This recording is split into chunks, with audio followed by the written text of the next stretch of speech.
Hi ಎಲ್ರಿಗೂ ನಮಸ್ಕಾರ. ನೀವು ನೋಡ್ತಾ ಇದ್ದೀರಾ ಸಿನಿವರ್ಸ್. ನಾನು ನಿಮ್ಮ ಮಂಜು ಗೌಡ. ನಿನ್ನೆ ದರ್ಶನ್ ಅವ್ರನ್ನ ಆ್ಯಂಡ್ ಅವರ ಗೆಳೆಯರು ಅಂದರೆ ಒಂದಷ್ಟು ಜನ ಸೆಲೆಬ್ರಿಟಿಗಳನ್ನ ಸುಬ್ರಹ್ಮಣ್ಯ ನಗರ ಪೊಲೀಸ್ ಸ್ಟೇಷನ್ಗೆ ಕರೆಸಿ ಒಂದಷ್ಟು ಲಿಖಿತ ಹೇಳಿಕೆಗಳನ್ನು ತಗೊಳ್ಳೋದ್ರ ಮೂಲಕ ಅವ್ರನ್ನ ವಾಪಸ್ ಕಳಿಸ್ಕೊಡಲಾಗಿದೆ. ಆದರೆ ಈ ವಿಚಾರ ಈಗ ಎಲ್ಲ ಕಡೆ ಒಂದು ಕಾಂಟ್ರವರ್ಷಿಯಲ್ ಅಂದರೆ ಒಂದು ಚರ್ಚೆ ವಿಚಾರವಾಗಿ ಎಲ್ಲ ಕಡೆ ಕಾಣ್ತಾ ಇದೆ. ದರ್ಶನ್ ಅವರು 1 ಗಂಟೆ ನಂತರ ಜೆಟ್ಲ್ಯಾಗ್ ಪಬ್ನಲ್ಲಿ ಇದ್ದರು, ಅಲ್ಲಿ ಊಟ ಮಾಡಿದರು, ಅಲ್ಲಿ ಡ್ರಿಂಕ್ಸ್ ಮಾಡಿದರು, ಕಾನೂನನ್ನು ಮುರಿದಿದ್ದಾರೆ. ಅದಕ್ಕೋಸ್ಕರ ಅವರಿಗೆ ನೋಟಿಸನ್ನು ಕೊಡಲಾಗಿದೆ. ದರ್ಶನ್ ಅವರು ತಪ್ಪು ಮಾಡಿದ್ದಾರೆ ಅನ್ನೋ ರೀತಿ ಎಲ್ಲ ಕಡೆ ಬಿಂಬಿಸಲಾಗ್ತಾ ಇತ್ತು. ಆದರೆ ರೂಲ್ಸ್ 1 ಗಂಟೆ ನಂತರ ಊಟ ಮಾಡಿದ್ರು ಅದು ತಪ್ಪು, 1 ಗಂಟೆ ನಂತರ ಡ್ರಿಂಕ್ಸ್ ಮಾಡಿದ್ರು ಅದು ತಪ್ಪು ಅನ್ನೋ ರೂಲ್ಸ್ ಇರಬೇಕಾದ್ರೆ ಬೆಂಗಳೂರಿನಲ್ಲಿ 1 ಗಂಟೆಯ ನಂತರ ಯಾವೆಲ್ಲ ಹೋಟೆಲ್ಗಳು, ಯಾವೆಲ್ಲ ಬಾರ್ಗಳು, ಯಾವೆಲ್ಲ ಪಬ್ಗಳು ಓಪನ್ ಆಗಿ ಇವತ್ತಿಗೂ ಬಿಸ್ನೆಸ್ಸನ್ನು ಮಾಡ್ತಾ ಇದ್ದಾವೆ ಅನ್ನೋದನ್ನು ನೋಡೋದಾದರೆ ಲೆಕ್ಕ ಇಲ್ಲದಷ್ಟು ಪಬ್ಗಳಿದೆ, ಲೆಕ್ಕ ಇಲ್ಲದಷ್ಟು ಹೋಟೆಲ್ಗಳಿದೆ, ಲೆಕ್ಕ ಇಲ್ಲದಷ್ಟು ರೆಸ್ಟೋರೆಂಟ್ಗಳಿದೆ. ಎಲ್ಲರಿಗೂ ಗೊತ್ತಿರಲಿ ಅನ್ನೋ ಕಾರಣಕ್ಕೋಸ್ಕರ ಹೇಳ್ತಿದ್ದೀನಿ. ಎಂಪೈರ್ ಅನ್ನೋ ಒಂದು ರೆಸ್ಟೋರೆಂಟ್ ಎಲ್ಲರಿಗೂ ಗೊತ್ತಿರುತ್ತೆ. ಆ ಎಂಪೈರ್ ಅನ್ನೋ ರೆಸ್ಟೋರೆಂಟ್ ಎಷ್ಟು ಗಂಟೆವರೆಗೂ ಓಪನ್ ಇರುತ್ತೆ? ಜನ ಖಾಲಿಯಾಗಿ ಇನ್ಯಾರು ಬರ್ತಾ ಇಲ್ಲಪ್ಪ ಅನ್ನೋವರೆಗೂ ಆ ರೆಸ್ಟೋರೆಂಟ್ ಓಪನ್ ಆಗೇ ಇರುತ್ತೆ. ಬೆಳಗಿನ ಜಾವದವರೆಗೂ ಓಪನ್ ಆಗಿರುತ್ತೆ. 1 ಗಂಟೆಯ ನಂತರ ಯಾವುದೇ ರೀತಿಯ ಪಬ್ಗಳಾಗಲಿ ಬಾರ್ಗಳಾಗಲಿ ಓಪನ್ ಮಾಡಿ ಅಲ್ಲಿ ಅಲ್ಲಿ ಬರುವಂತಹ ಜನಗಳಿಗೆ ಸರ್ವ್ ಮಾಡೋ ಹಾಗಿಲ್ಲ. ಇದು ರೂಲ್ಸು.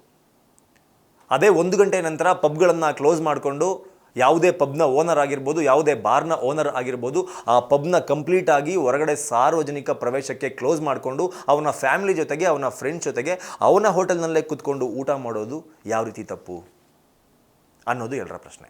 ಜೆಟ್ಲ್ಯಾಗ್ನ ಓನರ್ ಕೂಡ ಇದನ್ನೇ ಹೇಳಿರೋದು.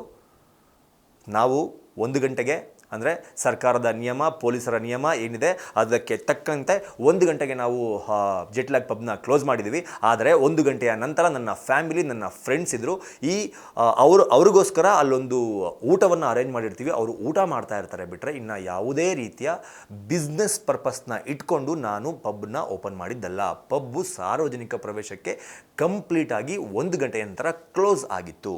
ಕ್ಲೋಸ್ ಆದ ಪಬ್ಬಿನಲ್ಲಿ ನನ್ನ ಫ್ಯಾಮಿಲಿ ಆ್ಯಂಡ್ ನನ್ನ ಫ್ರೆಂಡ್ಸ್ ಮಾತ್ರ ಇದ್ದರು, ಅವರು ಊಟ ಮಾಡ್ತಾಯಿದ್ರು.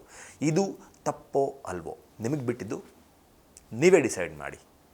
ಯಾಕಂದರೆ ಒಂದು ಹೋಟೆಲ್ನ ಓನರು 1 ಗಂಟೆಗೆ ಪಬ್ಬು ಕ್ಲೋಸ್ ಮಾಡಬೇಕು ಅಂತಂದರೆ 1 ಗಂಟೆಗೆ ಪಬ್ಬು ಕ್ಲೋಸ್ ಮಾಡಿ ಅವನು ಊಟ ಮಾಡಿಕೊಂಡು, ಅಲ್ಲಿ ಸಿಬ್ಬಂದಿ ಊಟ ಮಾಡಿಕೊಂಡು, ಅವ್ರ ಫ್ಯಾಮಿಲಿ ಯಾರಾದರೂ ಅಲ್ಲಿಗೆ ಬಂದಿದ್ದಾರೆ ಸ್ಪೆಷಲ್ ಡೇಸ್ ದಿನ, ಅವರು ಊಟ ಮಾಡ್ಕೊಂಡು ಹೋಗೋದಕ್ಕೆ ಒಂದಷ್ಟು ಟೈಮ್ ಬೇಕಾಗೇ ಆಗುತ್ತೆ. ಓಕೆನಾ? ಸೊ ಅವ್ರು ಹೇಳೋ ಪ್ರಕಾರ ನನ್ನ ಫ್ಯಾಮಿಲಿ ಇದ್ದರು, ನನ್ನ ಫ್ರೆಂಡ್ಸ್ ಇದ್ದರು, ಹಾಗಾಗಿ ಅವರು ಊಟ ಮಾಡ್ತಾಯಿದ್ರು. ನಾನು ವ್ಯಾವಹಾರಿಕ ದೃಷ್ಟಿಕೋನದಿಂದ ತೆಗೆದಿಲ್ಲ, ಪಬ್ಬನ್ನು ನಾನು ಓಪನ್ ಮಾಡಿಲ್ಲ ಅನ್ನೋದು ಅವರ ಹೇಳಿಕೆ. ಮೇಲ್ನೋಟಕ್ಕೆ ಇದು ಲಾಜಿಕಲಿ ಕರೆಕ್ಟ್ ಅಂತ ಅನ್ನಿಸ್ತಾ ಇದೆ. ಲಾಜಿಕಲಿ ನಿಜವಾಗ್ಲೂ ಕರೆಕ್ಟ್ ಅಂತ ಅನ್ನಿಸ್ತಾ ಇದೆ.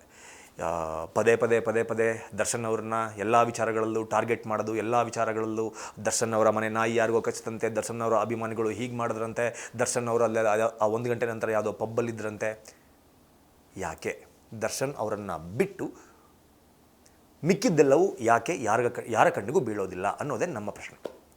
ದರ್ಶನ್ ಅವರೇ ಯಾಕೆ ಪ್ರತಿ ಬಾರಿ ನಾಯಿ ಏನೋ ಹೋಗಿ ಕಚ್ಚಿದಾಗ, ಒಬ್ಬ ಲೇಡಿಗೆ ನಾಯಿ ಕಚ್ಚಿದಾಗ ದರ್ಶನ್ ಅವರು ಹೇಳ್ಕೊಟ್ಟು ಕಳಿಸಿದ್ರ, ಅಲ್ಲೊಬ್ರು ಯಾರೋ ಬರ್ತಾರೆ ಹೋಗಿ ಕಚ್ಬಿಡು ಅಂತ. ಜೆಟ್ಲ್ಯಾಗ್ ಪಬ್ಬಿಗೆ ಹೋದಾಗ ನೋ ನಾನು ಬಂದಿದ್ದೀನಿ 5 ಗಂಟೆವರೆಗೂ ಪಬ್ ಓಪನ್ ಇರಬೇಕು ಅಂತ ಏನಾದ್ರು ದರ್ಶನ್ ಅವರು ಜೆಟ್ಲ್ಯಾಗ್ ಪಬ್ ಓನರಿಗೆ ಹೇಳ್ಕೊಟ್ಟಿದ್ರ? ಆ್ಯಂಡ್ ದೆನ್ ಈ ಎಲ್ಲ ಇನ್ಸಿಡೆಂಟ್ಗಳಲ್ಲೂ ದರ್ಶನ್ ಅವರು ಒಬ್ಬರೇ ಇರಲ್ಲ, ತುಂಬ ಜನ ಇರ್ತಾರೆ. ಆದರೆ ಟಾರ್ಗೆಟ್ ಆಗೋದು ಯಾರು? ದರ್ಶನ್. ಯಾಕೆ ಅನ್ನೋದೇ ಎಲ್ಲರ ಪ್ರಶ್ನೆ. ಮುಂದಿನ ದಿನಗಳಲ್ಲಾದರೂ ಇದ್ರ ಬಗ್ಗೆ ಸರ್ಕಾರ ಆಗಿರ್ಬೋದು, ಪೊಲೀಸ್ನವರು ಆಗಿರ್ಬೋದು ಎಚ್ಚರಿಕೆಯನ್ನು ವಹಿಸಿ ಈ ತರಹದ ವಿಚಾರಗಳಲ್ಲಿ ಹೆಜ್ಜೆ ಇಡಬೇಕು. ಇಲ್ಲ ಅಂತಂದರೆ ಏನಾಗುತ್ತೆ, ನಾಳೆ ದಿನ ನೀವೊಬ್ಬ ವ್ಯಕ್ತಿನ ತಪ್ಪು ಮಾಡಿಲ್ಲ ಅಂದರೂ ಟಾರ್ಗೆಟ್ ಮಾಡ್ತಾ ಹೋದರೆ ಆ ವ್ಯಕ್ತಿ ತಪ್ಪು ಮಾಡಿದ್ರು ನಮಗೆ ತಪ್ಪು ಅನಿಸಲ್ಲ. ಒಂದಿನ ಆ ಸಿಚುವೇಶನಿಗೆ ತಗೊಂಬಂದು ನಿಲ್ಲಿಸ್ತೀರ. ತಪ್ಪು ಯಾರೇ ಮಾಡಿದರೂ ತಪ್ಪೇ ಒಪ್ಕೋತೀವಿ. ಆದರೆ ಒಬ್ಬರು ಸೆಲೆಬ್ರಿಟಿ ಅನ್ನೋ ಕಾರಣಕ್ಕೆ ಅವ್ರನ್ನ ಇಟ್ಕೊಂಡು ಸುದ್ದಿ ಮಾಡಿದ್ರೆ ಒಂದಷ್ಟು ದೊಡ್ಡದಾಗಿ ಸುದ್ದಿ ಆಗುತ್ತೆ ಅನ್ನೋ ಕಾರಣಕ್ಕೆ ಪದೇ ಅವ್ರನ್ನ ಟಾರ್ಗೆಟ್ ಮಾಡೋದು ತಪ್ಪು ಅನ್ನೋದು ನನ್ನ ಅನಿಸಿಕೆ ಅಂತ ಹೇಳ್ತಾ ಈ ವಿಡಿಯೋನ ಮುಗಿಸ್ತಾ ಇದ್ದೀನಿ. ನಮಸ್ಕಾರ.